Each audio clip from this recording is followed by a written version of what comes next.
Pourquoi mon bébé veut rester dans les bras? Pourquoi veut-il tout le temps être porté? Dans cette vidéo, je vais t'expliquer pourquoi ton bébé a du mal à rester posé dans son lit ou dans son transat, et ça à partir de la naissance. Je me suis moi-même retrouvée dans cette situation avec ma fille, donc reste bien jusqu'à la fin de la vidéo car je vais t'expliquer la solution qui m'a permis de répondre à son besoin de proximité tout en me libérant les bras. C'est parti!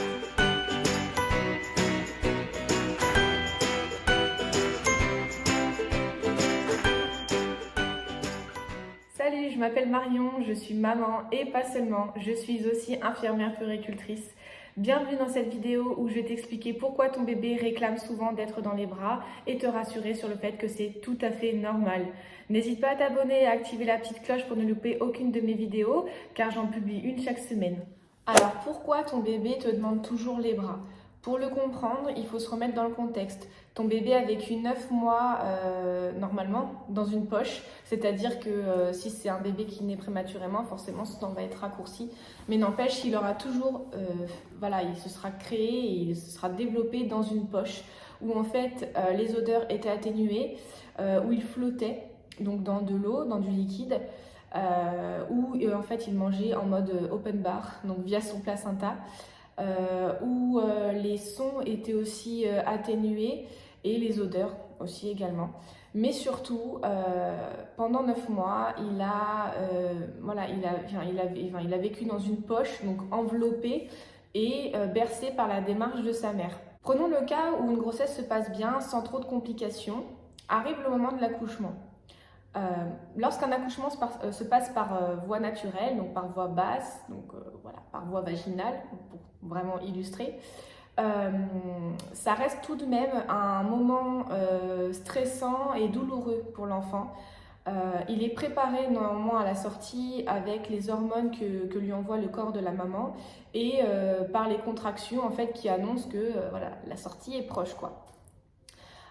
Même si cette naissance se fait de manière naturelle, ça n'empêche pas que le passage entre les deux mondes, donc liquidien et aérien, donc le nôtre, soit néanmoins un choc pour l'enfant. Lorsqu'un accouchement se passe par césarienne, le choc est d'autant plus brutal parce que la naissance est très rapide. Du coup, l'enfant passe dans le monde aérien où en fait il fait froid, où il doit apprendre à réguler sa température, il doit apprendre à respirer tout seul, il va connaître la sensation de faim qu'il n'a jamais connue dans le ventre de sa mère. Il va aussi avoir toute la lumière et les odeurs qui sont beaucoup plus fortes. En psychologie, on dit même que l'enfant naît avec beaucoup d'angoisse et qu'il nous est pas franchement facile de comprendre et de repérer. Il y a quand même une angoisse qu'on peut identifier en fait lorsqu'il fait, notamment l'angoisse de chute. Lorsqu'il a ce réflexe qu'on appelle le réflexe de Moro, où en fait des fois il dort et puis d'un seul coup il a les bras qui partent en arrière. Voilà, ça illustre en fait l'angoisse de la chute. Pour se vivre à tout ça, l'enfant va rechercher la proximité et à se rassurer, se réconforter en demandant à être très souvent collé à quelqu'un, et ce pendant un certain temps. On dit même que la grossesse donc dure 3 trimestres dans le ventre de maman et 1 trimestre dehors. Il est évident que si la grossesse s'est pas bien passée ou elle a occasionné beaucoup de stress pour la maman ou que même la naissance a été prématurée, ce besoin de proximité peut être exacerbé. Donc dans les 3 premiers mois de vie de l'enfant, ça va vraiment être un temps d'acclimatation entre les deux mondes où le rôle de l'adulte va être de répondre aux besoins de l'enfant de la manière la plus adaptée possible, le plus rapidement possible, pour que cette transition entre ces deux mondes soit la plus douce possible également. Je vous vois venir, mais non. Le fait de porter son enfant autant qu'il le demande, ce n'est pas lui donner de mauvaises habitudes. En soi, on dit qu'il n'y a pas de mauvaises habitudes, il n'y a que des réponses aux besoins. Et puis en réalité, votre bébé, il aura connu que ça en fait, puisqu'il a été porté pendant 9 mois. Vous comprenez maintenant pourquoi il est important pour lui de répondre à ses besoins au maximum sans le laisser pleurer. Alors oui, c'est fatigant, ça demande beaucoup d'énergie, beaucoup de disponibilité. C'est pourquoi il est très important de s'entourer lorsqu'on devient parent, donc de sa famille, de ses amis ou même de professionnels de la petite enfance.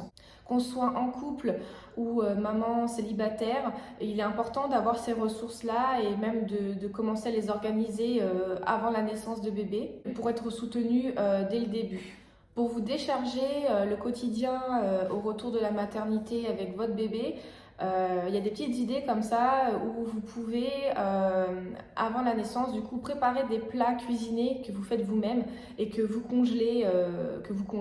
Comme ça, quand vous rentrez à la maison, faire à manger, c'est pas un souci. Il suffit de sortir un plat que vous avez préparé quelques mois avant du congélateur. Vous pouvez aussi faire une cagnotte pour prendre une aide ménagère. Alors, je sais qu'en France, c'est pas trop démocratisé en tout cas de demander de l'argent pour ça, mais en fait, plutôt que de se faire offrir 1000 doudous et 1000 tenues qu'on n'aura jamais le temps de mettre à notre bébé parce qu'il va grandir très vite, et bah oui, c'est tout simplement de dire aux gens, votre argent ne servira pas à rien. Voilà, de faire une cagnotte pour m'aider, pour nous aider en tout cas à nous décharger du ménage, du rangement. Voilà, ça peut en tout cas participer au soutien dès le début. Il y a aussi une autre idée qui peut être sympa de vous faire offrir et qui peut être très, très vitale, on va dire ça comme ça, c'est une écharpe de portage ou un porte-bébé physiologique adapté dès la naissance avec un cours, avec une monitrice de portage. Alors le mieux c'est de faire un cours avant la naissance parce que vous voyez déjà, voilà, si vous choisissez une écharpe, vous pouvez déjà voir avec elle comment faire le nœud et vous habituer à le faire parce que souvent on s'en fait tout un plat de ce nœud avec ses différents pans d'écharpe, mais en fait vous le faites 2 ou 3 fois et c'est les doigts dans le nez après, hein. Clairement. Du coup, le mieux c'est de faire un cours avec une monitrice de portage avant la naissance et après, parce qu'une fois que bébé est là, il y a la crainte de pas savoir le mettre correctement, de le faire, peut-être peur de le faire tomber, voilà. C'est toujours mieux d'avoir un cours après pour valider la position dans le moyen de portage. Car oui, le portage, c'est tout bonnement la vie. Vous pouvez à la fois répondre aux besoins de proximité de votre bébé et en plus vous libérer les mains pour faire autre chose. En fait, le fait d'être porté dans une écharpe ou dans un porte-bébé, le bébé va reconnaître un peu les conditions de vie qu'il avait in utero, donc dans le ventre de sa mère. Il va être lové au chaud contre le porteur. Il va du coup aussi se rapprocher en tout cas de l'odeur de sa mère, par exemple, une odeur qu'il connaît déjà. Au mieux, il va pouvoir réentendre les battements de son cœur lorsqu'il a la tête collée du coup contre votre peau. Il va réentendre les battements de cœur qu'il entendait déjà dans votre ventre.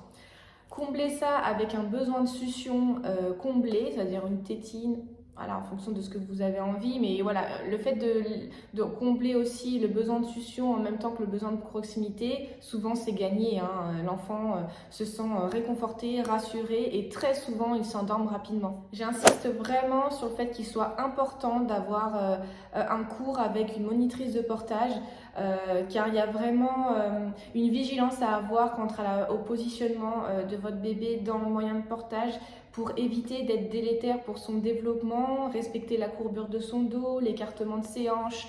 Voilà, il y a quand même quelque chose, il y a quand même des notions à avoir dans le portage qui sont très simples, hein. Une fois qu'on vous les a montrées, voilà, c'est fait. Et aussi, pour le porteur, ça serait dommage de se taper un mal de dos à force de porter votre bébé, parce que des fois, il y a des bébés qui peuvent demander à être portés quand même assez longtemps dans la journée. Et si par exemple votre bébé est trop bas, placé trop bas dans le moyen de portage, vous allez finir avec un mal de dos, donc c'est pas le but. J'ai moi-même fait l'expérience du portage avec ma fille et je le regrette absolument pas. Clairement, ça m'a sauvé maintes situations que je savais pas comment faire pour la calmer, pour la réconforter. Voilà, j'avais du mal. Franchement, je la mettais dans l'écharpe et c'était réglé, hein. Franchement, j'ai même acheté 2 écharpes, j'ai même acheté une deuxième écharpe à un moment donné pour pouvoir tourner entre les deux, en laver une autre et en avoir une de propre. Et ma fille n'a eu aucun retard de développement psychomoteur, bien au contraire. Très rapidement, elle a pu avoir assez de tonicité au niveau de sa nuque pour tenir correctement sa tête. Voilà, elle a fait du 4 pattes à 9 mois, elle a marché à 15 mois. Enfin, vraiment, il n'y a aucun risque de retard. Enfin, en tout cas, porter son bébé ne va pas avoir une incidence ou une influence sur son développement psychomoteur, bien au contraire, par rapport à ce que j'ai pu déjà entendre, quoi. Répondre aux besoins de proximité de votre bébé contribue en fait au lien d'attachement qu'il va créer avec vous. Plus vous allez répondre à cette notion de besoin de proximité, plus vous allez répondre à ces besoins en fait le plus rapidement possible et de la manière la plus adaptée possible, plus votre enfant va être à l'aise pour découvrir le monde. En fait, il aura la certitude intérieure que voilà, s'il s'éloigne un petit peu de vous pour aller crapahuter, pour aller découvrir un petit objet qu'il a vu au loin, voilà, il n'aura pas peur d'y aller parce qu'il sait que de toute façon, s'il a un problème, papa ou maman rapplique. Voilà, il a cette certitude-là et ça, c'est une vraie force pour un être humain, j'ai envie de dire. Voilà, les débuts de vie d'un enfant sont assez importants à ce niveau-là parce que vraiment vous contribuez à former et à créer ce socle, ces bases importantes qui vont lui permettre d'avoir de la sécurité psycho-affective, de l'estime de lui-même, de la confiance en lui et surtout en les autres. Et ça, voilà, pour un être humain, pour évoluer dans la vie et même en tant qu'adulte, je pense qu'on est d'accord, quand on manque de confiance en soi ou d'estime de soi-même, des fois, c'est pas toujours évident d'avancer, on va dire.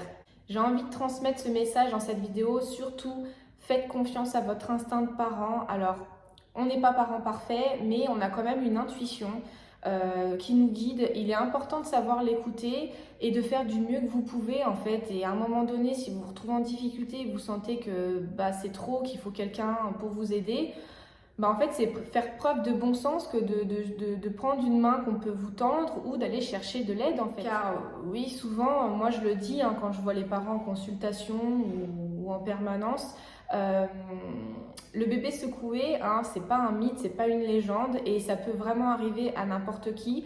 On sait que les débuts de vie d'un bébé peut être très éprouvant physiquement et psychologiquement pour les parents.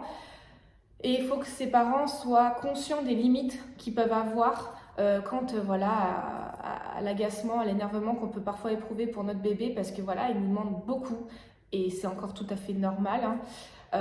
Il faut avoir cette conscience de cette limite-là et de se dire bon là, je suis trop énervée, je suis pas capable de répondre à son besoin. Finalement, ça va faire qu'envenimer la situation. Donc vous lui parlez, vous lui dites écoute, je te pose en sécurité dans son lit, je te pose. Maman, papa va souffler 5 minutes et je reviens te chercher après parce que là c'est trop. Parce que clairement, secouer son bébé, ça peut réellement arriver à n'importe qui. En fait, on bascule à un moment donné et on peut avoir un geste qu'on peut regretter même sur le moment. Donc il est important que vous ayez conscience aussi de cette limite-là. Et puis effectivement, je répète souvent qu'il faut éviter de laisser pleurer un bébé pour plusieurs conséquences que je pourrais aborder dans une autre vidéo. Mais en soi, vaut mieux qu'un bébé pleure 10 minutes en sécurité dans son lit plutôt que le parent ait un geste qui pourrait regretter. Pour tout ça, pour vous faire accompagner, pour être soutenu, la PMI de votre secteur est là. La puéricultrice pourra vous accompagner, vous soutenir et répondre à toutes vos questions. J'espère que cette vidéo t'aura plu et aura répondu à tes questions. N'hésite pas à me laisser un commentaire si ce n'est pas le cas. Voilà, si tu as d'autres questions qui émergent suite à ça ou si tu as des sujets que tu aimerais que j'aborde en vidéo. Je te remercie d'avoir regardé cette vidéo jusqu'au bout. N'hésite pas à la liker si elle t'a plu et si elle t'a été utile. Voilà, moi ça m'encourage toujours et ça me fait toujours plaisir. Voilà, je te souhaite une bonne journée, une bonne soirée en fonction de l'heure qu'il est. Et puis je te dis à bientôt dans une nouvelle vidéo. Ciao!